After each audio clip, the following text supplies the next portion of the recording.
আসসালামু আলাইকুম। ব্যতিক্রমধর্মী যে কোনো কিছু আমরা ছোট বড় সবাই বেশ পছন্দ করি। আজকে একটা ব্যতিক্রমধর্মী নুডলস রেসিপি থাকবে। রেসিপি ভালো লাগলে একটা লাইক উৎসাহিত করবেন। নিত্য নতুন ভিডিও পেতে নিচে সাবস্ক্রাইব লেখা লাল বাটনে ক্লিক করে পাশে থাকা বেল আইকনটা প্রেস করে দিন। নুডলস তৈরিতে ব্যবহার করব পালং শাক। কিছু পালং শাক খুব ভালোভাবে ধুয়ে পরিষ্কার করে নিয়েছি। এবার চলুন একে একে বাকি প্রিপারেশনগুলো দেখিয়ে দিচ্ছি। চুলে একটা হাঁড়িতে কিছুটা পানি নিয়ে নিচ্ছি। পানি যখন খুব ভালোভাবে ফুটে উঠবে ঠিক ওই পর্যায়ে ধুয়ে রাখা পালং শাকগুলো দিয়ে দিতে হবে।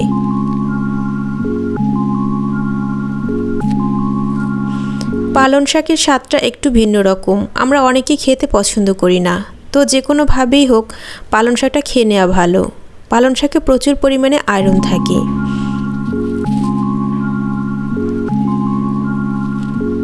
ঘড়ি ধরে 30 সেকেন্ডের মতো শাকটা সিদ্ধ করতে হবে। পালং শাক যেহেতু একটু নরম টাইপের, এর থেকে বেশি সময় লাগবে না সিদ্ধ হতে।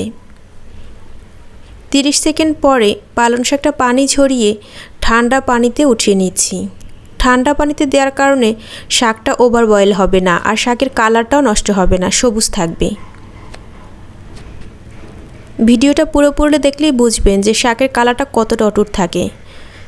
বাজার থেকে ফুড কালার না কিনে শাক দিয়ে কিন্তু এভাবে নুডলসটা তৈরি করা যায়। আপনি চাইলে ব্লেন্ডারও ব্লেন্ড করতে পারেন, আমি পাটায় বেটে নিয়েছি। যেভাবেই করা হোক কোনো ধরনের পানি ব্যবহার না করেই এটা বেটে নিতে হবে, এজন্য পাটায় বেটে নেওয়াই ভালো।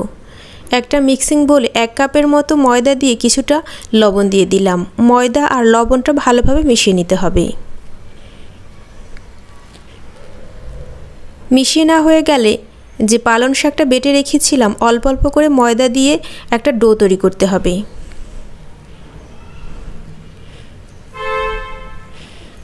আপনি যদি বেশি করে বানাতে চান সেক্ষেত্রে শাকের পরিমাণটা বেশি নেবেন। কোনোভাবেই এর ভিতরে পানি যোগ করা যাবে না, তাহলে অনেকখানি ডো হয়ে যাবে। এই শাক বাটার ভিতরে অল্প অল্প করে ময়দা দিয়ে ডোটা তৈরি করতে হবে।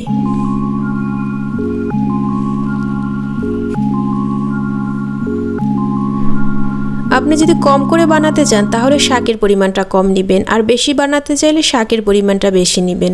কোনোভাবেই শাকটা কিন্তু পানি দিয়ে ব্লেন্ড করা যাবে না।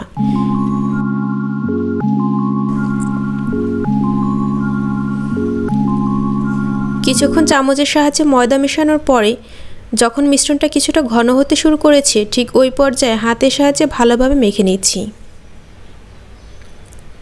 চামচ দিয়ে আসলে ডোটা ঠিকঠাকভাবে আন্দাজ করা একটু কঠিন, এজন্য হাত ব্যবহার করে এই পর্যায়ে ডোটা তৈরি করতে হয়। ডোটা রুটি বা পরোটা থেকে অনেকটাই শক্ত হবে। ভিডিওতে একটু খেয়াল করে দেখুন, ডোটা ছিঁড়তে কিন্তু একটু সমস্যা হচ্ছে, অনেকটাই শক্ত। ডোটা একটু শক্ত করেই তৈরি করতে হবে, না হয় বা নুডলসের শেপ দেওয়া একটু সমস্যার হয়ে যায়। কিছুটা ময়দা ছড়িয়ে একটা রুটি বেলে নিচ্ছি। রুটিটা যদি ম্যাপের মতো হয়ে যায় কোনো সমস্যা নেই, কারণ এটা দিয়ে তো আমরা কেটেই নিব। ছোট বা বড় যে কোনো সাইজের রুটি তৈরি করে নুডলসের আকৃতি দিয়ে নিচ্ছি।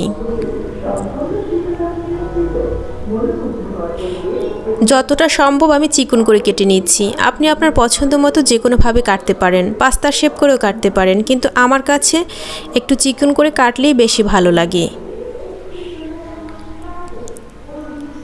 আপনার হাতের কাছে যা থাকে তাই দিয়ে কেটে নিতে পারবেন। দেখুন দেখতে কতটা ভালো লাগছে।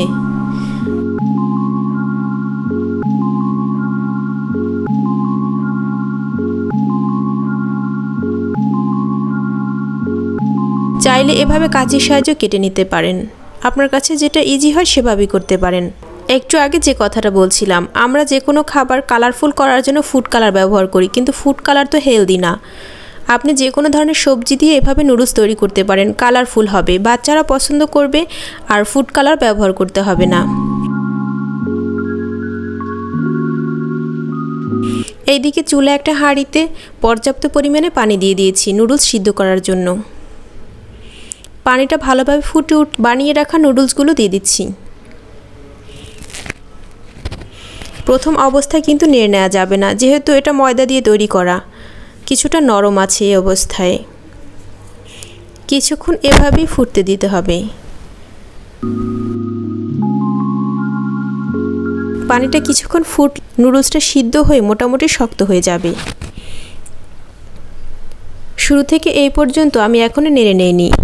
কিছুক্ষণ পরে পানিটা যখন ভালোভাবে ফুটে উঠেছে, নুডলসের কালার কিছুটা চেঞ্জ হয়ে এসেছে। ঠিক ওই পর্যায়ে একটু নেড়েচেড়ে ছাড়িয়ে দিতে হবে, যদি এটা খুব বেশি দলা বেঁধে যায়নি।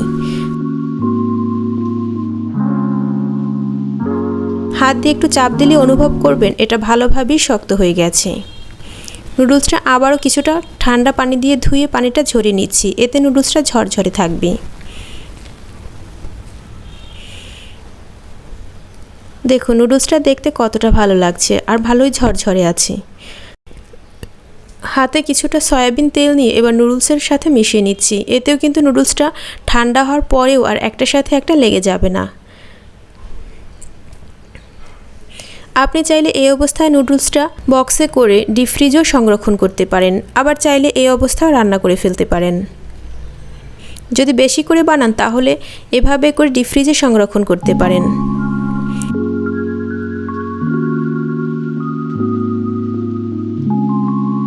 আমি নুডলসটা এখনই রান্না করব, এজন্য একটা ডিম ভেঙে নিচ্ছি। ডিমের সাথে সামান্য পরিমাণ লবণ দিয়ে একটু ফেটিয়ে নিচ্ছি। নুডলস অ্যাজ ইউজুয়াল যেভাবে রান্না করেন ওভাবেই করতে পারেন।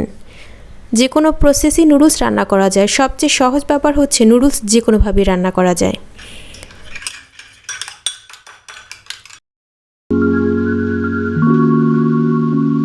চুলা একটা প্যানে সামান্য পরিমাণে তেল দিয়ে দিলাম।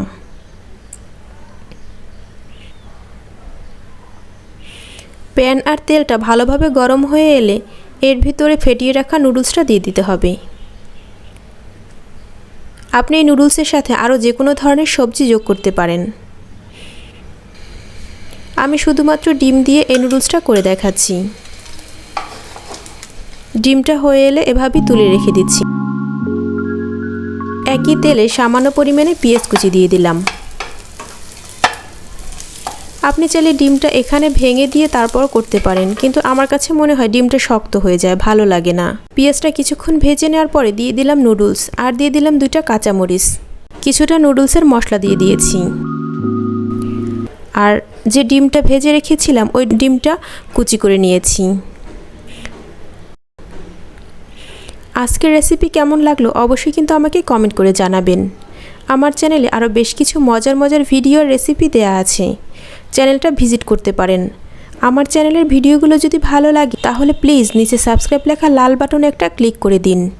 নিত্য নতুন ভিডিওর আপডেট পেতে পাশে আসা বেল আইকনটা প্রেস করে রাখবেন। আজকের ভিডিওটা দেখার জন্য অসংখ্য ধন্যবাদ। আল্লাহ হাফেজ।